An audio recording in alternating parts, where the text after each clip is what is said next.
about some new topic, atoms and nucleus. And in this video, we will discuss about atoms.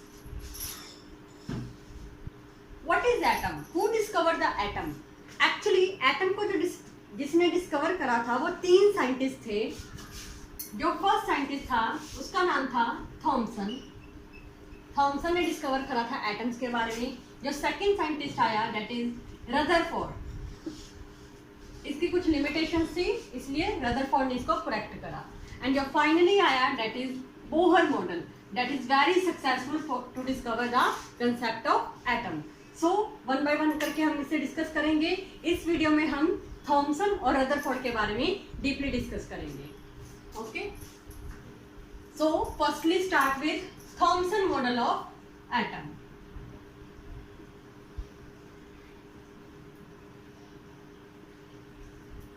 Thompson जो scientist था उसने कहा कि every atom consist of a sphere in which whole positive and whole mass is concentrated.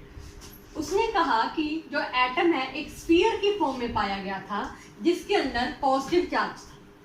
Positive charge हर जगह पे पड़ा था. जहां पूरा मास जो एटम का पूरा मास कहाँ कंसंट्रेट था? इसी स्फीयर के अंदर, इस छोटे से स्फीयर के अंदर. छोटा सा स्फीयर, कितना स्फीयर? एटम का जो साइज था अप्रोक्सीमेट कितना होता है? 10⁻⁻10 मीटर.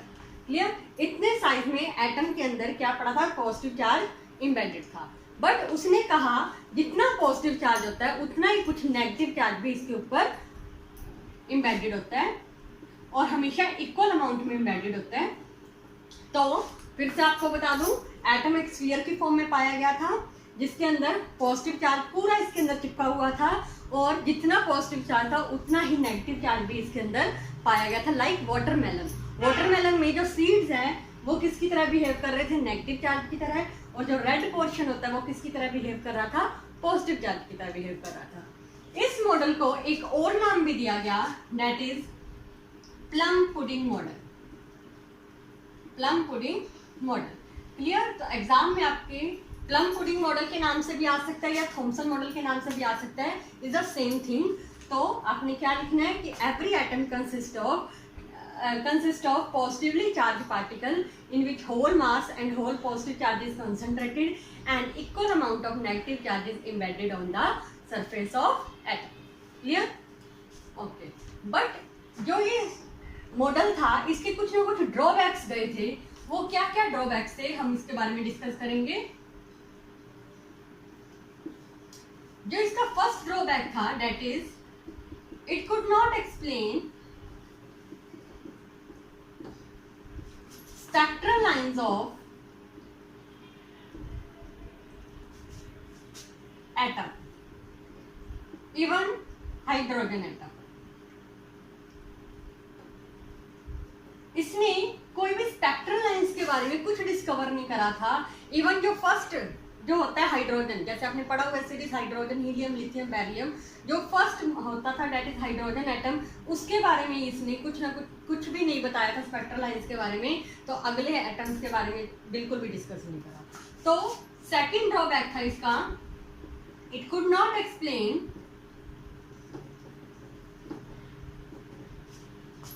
अल्फा रे स्कैटरिंग एक्सपेरिमेंट.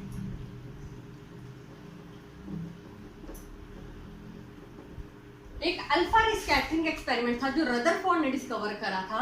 उसके बारे में इसने कुछ भी नहीं बताया था. ये 2 ड्रॉबैक के कारण ये जो मॉडल है कुछ हद तक फेल हो गया था. क्लियर? पहला, इसने स्पेक्ट्रल लाइंस के बारे में कुछ नहीं बताया था. दूसरा, अल्फा रे स्कैटरिंग एक्सपेरिमेंट के बारे में कुछ भी डिस्कस नहीं करा था जिसके कारण ये मॉडल इतना सक्सेसफुल नहीं गया. Clear? Now we will discuss about next model of to discover the atom that is Rutherford model of atom. Rutherford ने थॉमसन मॉडल के ड्रॉबैक्स को करेक्ट करा. Rutherford model of atom. इसने जो डिस्कवर करा एटम के बारे में, कुछ कंक्लूजन निकाले जो काफी हद तक ठीक थे, बट उसके लिए इसने सबसे पहले कुछ एक्सपेरिमेंट करके दिखाया. वो एक्सपेरिमेंट के बारे में हम पहले डिस्कस करते हैं. उसने यहाँ पे एक लेड कैविटी ली, लेड ब्लॉक लिया, यहाँ पे ये थी एक लेड कैविटी, यहाँ पे जो था दैट इज एक उसने रेडियो एक्टिव एलिमेंट लिया,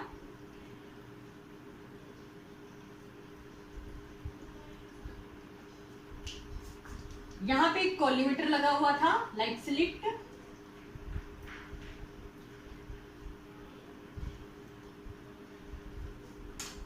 यहाँ पे गोल्ड की फॉइल ली थी उसने, बिल्कुल thin, very thin gold foil ली थी, और लास्ट में यहाँ पे कलेक्टर लिया था, जहां से हम, या आप बोल सकते हो स्क्रीन थी,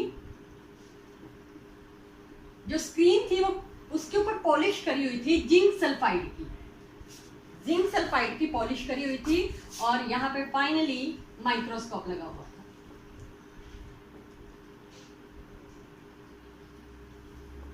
क्लियर? अब हुआ क्या, एक्सपेरिमेंट में करा क्या गया?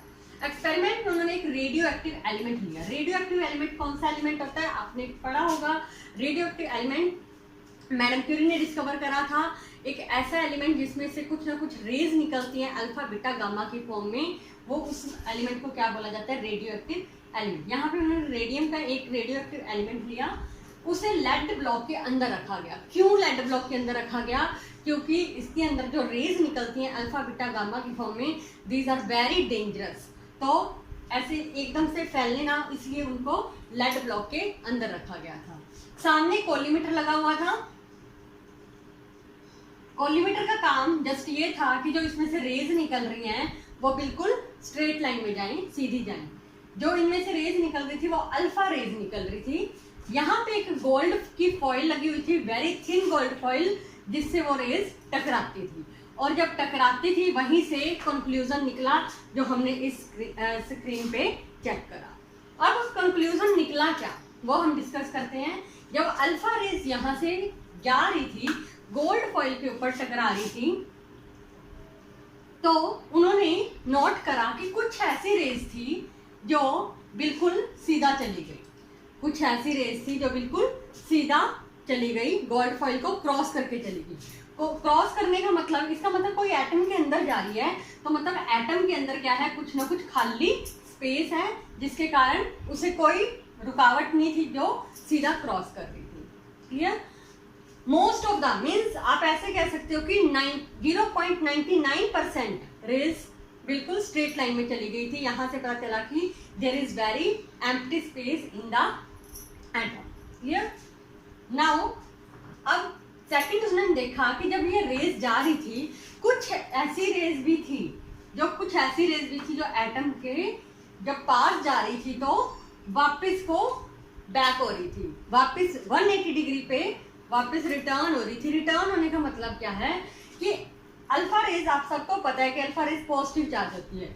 जो पॉजिटिव चार्ज होता है वो किसके पास नहीं जाता, पॉजिटिव चार्ज के पास नहीं जाता। इसका मतलब अंदर कुछ ना कुछ ऐसी चीज थी, कुछ ना कुछ ऐसा था जो पॉजिटिव चार्ज था, जिसके कारण वो पॉजिटिव हमेशा रिपेल करते हैं, जिसके कारण अल्फा रेज उसके पास जाते जाते क्या होगी, वापस रिटर्न होगी। क्लियर? 2 पॉइंट अभी तक मैंने बताए। Most of the alpha particles going straight in the atom, very few alpha particles come back due to positive charge in the atom. Clear? Atom ये था, एटम के अंदर कुछ ना कुछ खाली पॉजिटिव चार्ज था, जिसके कारण क्या हुई, वो रेज वापस आ गई। अब जो थर्ड कंसेप्ट था, थर्ड इसका ऑब्जर्वेशन ये थी कि कुछ रेज ऐसी भी थी जो सीधा जाते जाते वापस को रिटर्न करगी, कुछ सम एंगल से, कुछ एंगल से डेविएट करगी 90 डिग्री से लेस देन। क्लियर? क्यों? अब देखो, जब पॉजिटिव चार्ज अल्फा रेज इसके पास जा रही थी, अल्फा रेज जब पास जा रही थी, तो क्योंकि अंदर पॉजिटिव चार्ज है, पॉजिटिव चार्ज से रिपेल करने के कारण वो क्या कर रही थी, कुछ एंगल से डेविएट कर रही थी। क्लियर? एंड कुछ ऐसी रेज भी थी कि जो यहाँ से अल्फा रेज में बिल्कुल सीधा क्रॉस कर रही थी, सीधा कुछ लार्ज एंगल से डेविएट कर रही थी। लार्ज एंगल से डेविएट क्यों कर रही थी? अल्फा तो पॉजिटिव चार्ज है, इसका मतलब यहाँ पे क्या था, एटम की बाउंड्री के ऊपर कुछ ना कुछ नेगेटिव चार्ज था, जिसके कारण alpha mission positive charge mission negative के पास जाता है, उसी तरह अल्फा पार्टिकल उस नेगेटिव चार्ज के पास जा रहा था। उस नेगेटिव चार्ज को क्या नाम दिया जाता है, इलेक्ट्रॉन्स। तो यहाँ से एटम की डिस्कवरी निकल के आई कि सबसे पहले तो एटम के अंदर कुछ ना कुछ खाली स्पेस है। एटम का साइज मैंने अभी थोड़ी देर पहले बताया था आपको, कितना होता है, 10 की पावर -10 मीटर, जिसके कारण सीधा स्ट्रेट चली गई थी। कुछ ऐसी रेस थी जो रिटर्न कर गई थी। रिटर्न किस लिए करी थी, क्योंकि यहाँ पे क्या था, पॉजिटिव चार्ज था। उस जहाँ पॉजिटिव चार्ज था उस कंसेप्ट को एक नया नाम दिया गया, very very important, that is उस पोर्शन को बोला गया न्यूक्लियस। न्यूक्लियस एक छोटा सा पोर्शन था, टाइनी कोर था, यहाँ पे वो अल्फा पार्टिकल्स क्या कर रहे थे, रिटर्न बैक हो रहे थे, उसको नाम दिया गया न्यूक्लियस। अब कुछ रेज ऐसी थी जो स्मॉल एंगल से डेविएट कर रही थी, क्योंकि अभी भी यहाँ पे क्या था, पॉजिटिव चार्ज का इफेक्ट था। और कुछ ऐसी रेज थी जो यहाँ से कुछ लार्ज एंगल से डेविएट कर रही थी। क्यों, क्योंकि यहाँ से डिस्कवर हुआ कि एटम के जो बाउंड्रीज पे क्या होते हैं, कुछ ना कुछ इलेक्ट्रॉन्स रिवॉल्व कर रहे होते हैं, जिसके कारण अल्फा रेज उनको क्रॉस करके लार्ज एंगल से स्कैटर कर रही थी। ये सब कुछ कैसे रिकॉर्ड करा गया, इस माइक्रोस्कोप की हेल्प से इस स्क्रीन के ऊपर रिकॉर्ड करा गया। यहाँ से डिस्कवरी हुई एटम। क्लियर? तो ये एक्सपेरिमेंट करा था किसने, रदरफोर्ड ने एक्सपेरिमेंट करा था एटम की डिस्कवरी के लिए। तो फाइनली रिजल्ट बन के हमारे पास ये आया कि एटम एक स्फीयर की फॉर्म में है। नो डाउट ये थॉमसन ने बता दिया था कि स्फीयर के फॉर्म में है। तो एटम एक स्फीयर की फॉर्म में है, जिसके अंदर एक छोटे से कोर के अंदर पॉजिटिव चार्ज पड़ा होता है। इस छोटे से पोर्शन को हम क्या बोलते हैं, न्यूक्लियस। न्यूक्लियस एक ऐसा पोर्शन है, tiny core in the atom in which whole positive charge and mass is concentrated and some electrons are revolving around the nucleus in fixed orbits. Clear? ये सारा किसने दिया था, ये किसने मॉडल दिया था, ये रदरफोर्ड ने अपनी डिस्कवरी में एटम को डिस्कवर करके बताया था। काफी हद तक क्लियर था, ठीक था। अब कभी भी आपसे पूछा जाए कि न्यूक्लियस की डिस्कवरी किसने करी है, तो न्यूक्लियस की डिस्कवरी रदरफोर्ड ने करी थी। बट इसके भी कुछ ना कुछ ड्रॉबैक्स थे, जो कि हम अब डिस्कस करने जा रहे हैं।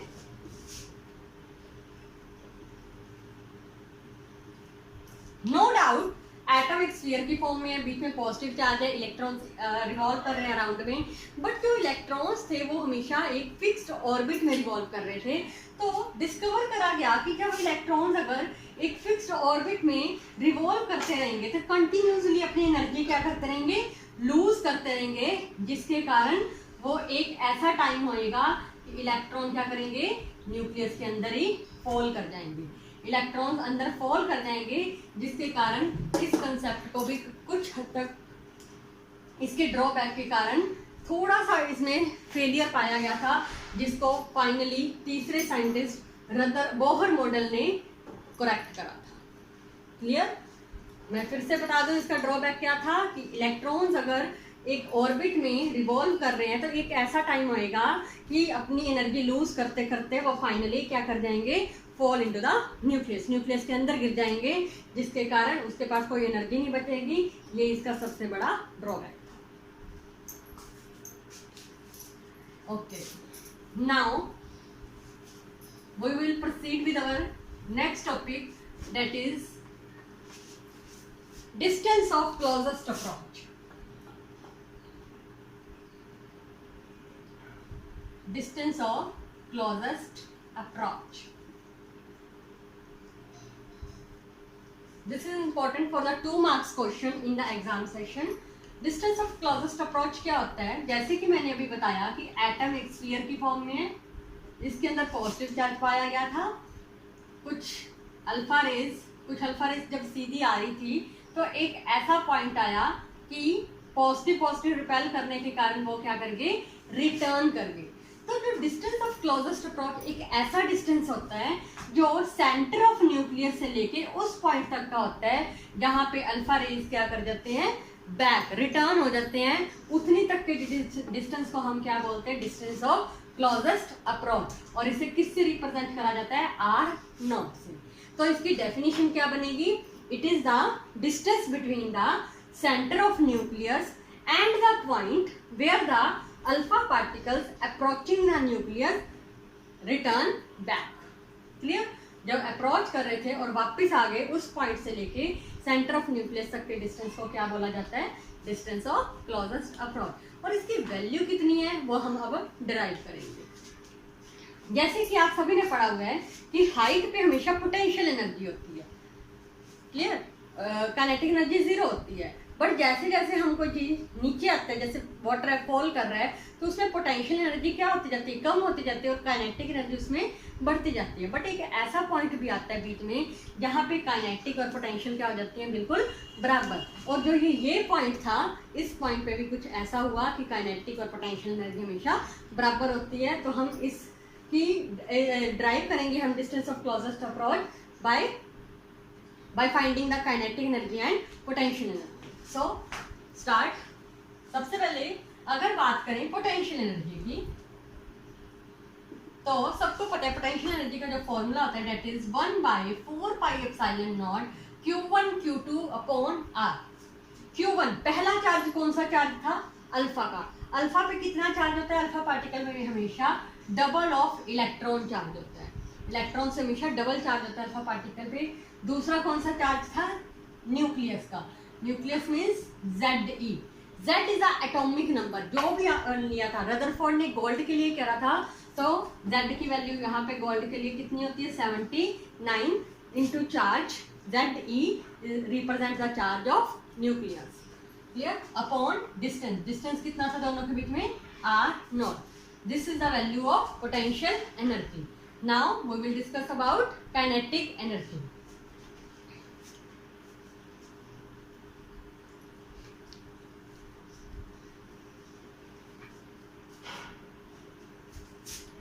You know very well kinetic energy क्या होता है? Half m v square. Kinetic energy half m v square होता है। पोटेंशियल एनर्जी हमने कैलकुलेट कर दी। अब मैंने अभी बताया कि at the distance of closest approach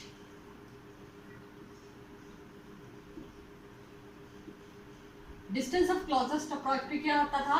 kinetic energy किसके बराबर हो जाती थी? पोटेंशियल एनर्जी के। अगर मैं दोनों की वैल्यूज यहाँ फिल करूँ, काइनेटिक एनर्जी की half m v square, potential energy की 1/4 pi epsilon nought 2E ZE upon R0। क्योंकि मेरे को डिस्टेंस ऑफ क्लोजेस्ट अप्रोच की वैल्यू निकालनी है, तो R0 अगर इधर लेके जाएं तो यहाँ पे आ जाएगा 1/4 pi epsilon nought 2E ZE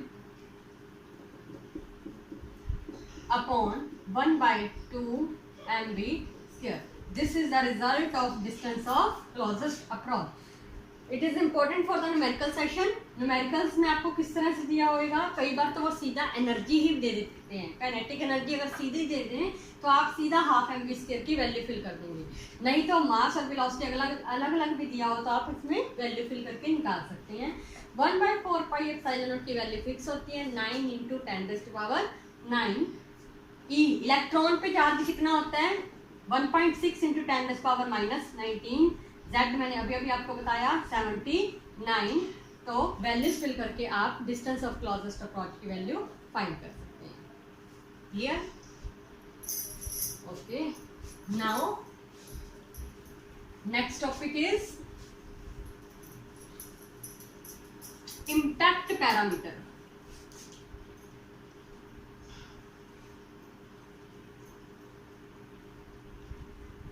what is impact parameter?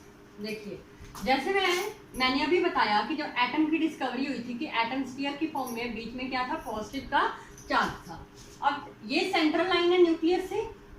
कुछ अल्फा रेज ऐसे भी थे जो यहाँ से जाते जाते स्ट्रेट जाते जाते लार्ज एंगल से क्या हो गए थे? डेविएट कर गए। अब इम्पैक्ट पैरामीटर ये एक ऐसा डिस्टेंस होता है जो सेंट्रल लाइन से लेके, ये एक परपेंडिकुलर डिस्टेंस होता है सेंट्रल लाइन से उस लाइन तक का डिस्टेंस जहां पे alpha particles going far away from the nucleus. Clear? तो it is the perpendicular distance of the initial velocity vector of alpha particle from the central line to that line in which alpha particles going far away from the atom. Clear? इसे impact parameter को B से represent किया जाता है, B से, small b से represent होता है इम्पैक्ट पैरामीटर.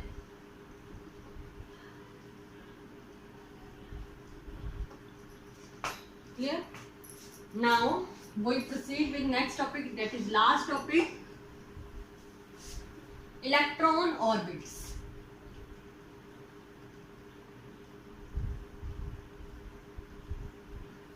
इस आर्टिकल को आपको एग्जाम में ऐसे भी आ सकता है, what is the total energy of electron in an atom. Atom के अंदर कितनी टोटल एनर्जी है उसे कैलकुलेट करो, या फिर इलेक्ट्रॉन्स हमेशा एटम के साथ ही चिपके होते हैं, ऐसे बाहर नहीं गिरते, उसको एक्सप्लेन करने के लिए भी हम इसी फॉर्मूले को कैलकुलेट करेंगे. तो टोटल एनर्जी निकालनी है क्योंकि इलेक्ट्रॉन की, तो सबसे पहले मैं आपको बता दूं टोटल एनर्जी क्या होती है, kinetic energy plus potential energy. तो हम इस आर्टिकल में भी सबसे पहले काइनेटिक एनर्जी निकालेंगे, देन पोटेंशियल एनर्जी निकालेंगे एंड फाइनली दोनों का ऐड कर देंगे. तो लेट्स स्टार्ट. जैसे कि अभी बताया मैंने, एटम स्फीयर की फॉर्म में, बीच में न्यूक्लियस है, पॉजिटिव चार्ज, कुछ इलेक्ट्रॉन्स इसके अराउंड में रिवॉल्व कर रहे होते हैं. तो इलेक्ट्रॉन की टोटल एनर्जी निकालनी है. अब रिवॉल्व कर रहे हैं तो रिवॉल्व करने के लिए कौन सी फोर्स लगती है, सेंट्रीपिटल फोर्स. अब यहाँ पे क्या हो रहा है, सेंट्रीपिटल फोर्स लग रही है, साथ में क्योंकि यहाँ पॉजिटिव चार्ज है, न्यूक्लियस, यहाँ पे इलेक्ट्रॉन्स हैं, तो दोनों के बीच में इलेक्ट्रोस्टैटिक फोर्स भी लग रही है. दोनों फोर्स लग रही हैं, एक तो सेंट्रीपिटल फोर्स लग रही है, सेंट्रीपिटल फोर्स कितनी होती है, mv²/r. दूसरी इसमें इलेक्ट्रोस्टैटिक फोर्स लग रही है, वो कितनी होती है, 1/4πε0 Q1 Q2/r². Q1 first charge कौन सा है यहाँ पे, इलेक्ट्रॉन का. क्लियर? ये हम हाइड्रोजन एटम के लिए कर रहे हैं. पहले मैं बता दूं आपको,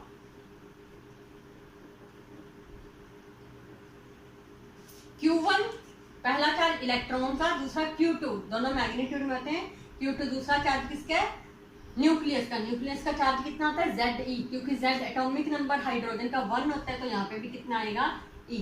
क्लियर? बिकॉज Z की वैल्यू क्या है, 1/r². r², ये दोनों ही फोर्स है तो दोनों को हम इक्वल रख सकते हैं. F किसके बराबर हो जाएगा, F E के बराबर. वैल्यू फिल कर देंगे, mv²/r is equal to 1/4πε0 E²/r². एक r से r कट रहा है, तो हमें काइनेटिक एनर्जी निकालनी है. काइनेटिक एनर्जी क्या होता है, हाफ mv². तो दोनों तरफ मैं हाफ लगा देती हूँ, हाफ mv². इधर भी मैं हाफ लगा देती हूँ ताकि कोई फर्क ना पड़े. 4πε0 E²/r. तो यहाँ से मेरे पास काइनेटिक एनर्जी की कितनी वैल्यू आ गई, 1/8πε0 E²/r. क्लियर? ये हमारे पास किसकी वैल्यू आ गई, काइनेटिक एनर्जी की. Now discuss about potential energy.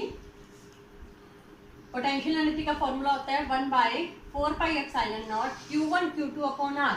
First charge कौन सा है, क्योंकि ये मैग्नीट्यूड में होते हैं तो दोनों पॉजिटिव में लिए, ये मैग्नीट्यूड में नहीं होते. फर्स्ट चार्ज इलेक्ट्रॉन का, इलेक्ट्रॉन पे चार्ज हमेशा नेगेटिव होता है. दूसरा चार्ज न्यूक्लियस का अपॉन r. ये पोटेंशियल एनर्जी आ गई. हम अब दोनों का क्या कर देंगे, टोटल एनर्जी निकालने के लिए ऐड अप कर देंगे, kinetic energy plus potential energy.